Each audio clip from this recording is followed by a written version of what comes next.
नमस्कार हाटरे बजार बड़ बड़ गोल आकार उपर अंश धूसर वर्णर भितर काटिदेले खंबाल उपरी धला देखा जिनस यह 10 रु 20 किलो पर्यंत बड़ होता है। यहाँ जंगल खड़िया मैंने ताड़ी आनी बजार हाट बजार विभिन्न रास्ता कटे बिक्री करते भूई कखार कहुए भूई बा माटी तलू बाहर बोली या भूई कखार कहुए। साधारणतः या गाई मान खाइबा देले गाई मान क्षीर बढ़े बोली लोके किणी नहीं जाती घर को। मात्र एथिरे प्रकृति बहुत औषध गुण भर देछि।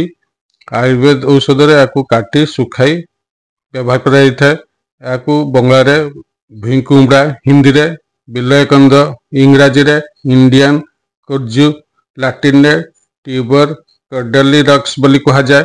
यह एक लता जातीय बहु दूर पर्यंत विस्तृत होता गछ लता जातीय गछ या जंगल प्राय बेसी होता है। यह साधारणतः उत्तर पश्चिम बंग एवं नेपाल बेसी परिमाण देखा जाए।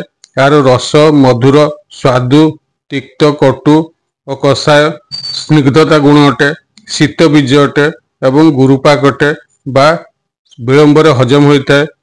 पुष्टिकर अटे बल शक्ति को बढ़ाए रक्तस्राव नाशक स्पर्म काउंट को बढ़ाए माँ मानकर क्षीर वृद्धि करता है। एथिरे एंटी इन्फ्लामेटरी एंटी माइक्रोबियल गुण थिबारु Koli bacillus सेरस salmonella paratyphi staphylococcus कैंडिडिया अल्बिगन्स परी फंगस को नष्ट करिबारे सहायता करे एवं शरीर इम्यूनिटी पावर को बढ़ाए एवं यह एंटीऑक्सीडेंट अटे। यह फुलारे लेप देले फुला कमे लिभर स्पिन बढ़ी बा एनलार्जमेंट होते ताकू भल करथाय। परिस्रा रंग परिवर्तन होते बा अल्प अल्प परिस्रा होते एनी परिस्रार प्रॉब्लम को खाइले भल होता है। सेक्सुअल पावर को बढ़ाए ज्वर होते यह प्रयोग कले उत्ताप कमे ज्वर भल होता है। यह पित्तनाशक तेणु जलापोड़ार उपकार करे बा जलापोड़ा को कमाई थाए। या संगे संगे काश श्वास दुर्बलता गायनिकोलॉजिकल डिजीज क्लीबता बा पुरुष मानकर सेक्सुअल डिबिलिटी रे औषध मिसाई प्रयोग कराई थाए।